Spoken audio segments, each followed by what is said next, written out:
பாண்டல நாட்டின் அரசன் ராஜா ராஜசேகர மற்றும் ராணி நீண்ட காலம் குழந்தையில்லாமல் வருந்தினர்.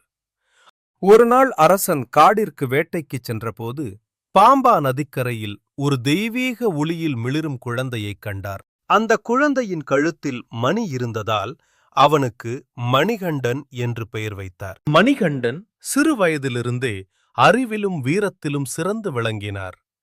காலப்போக்கில் அமைச்சரின் சதியால் ராணி ஒரு நாடகமாடினாள்.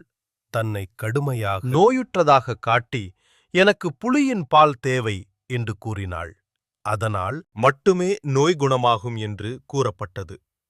இது மணிகண்டனை அரண்மனையிலிருந்து அகற்றும் வெளிப்படுத்தினார். புலிகளும் அவரை வணங்கி அடங்கி நின்றன.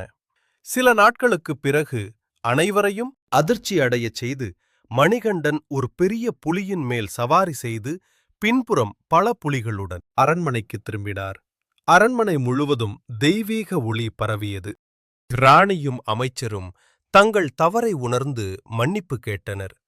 அப்போது மணிகண்டன் தன் உண்மை வடிவத்தை வெளிப்படுத்தி தானே தர்மத்தை நிலைநாட்ட வந்த தெய்வம் என்று அறிவித்தார். பின்னர் அவர் சபரிமலையில் தங்கி உலக நலனுக்காக அருள் புரிந்தார். இந்த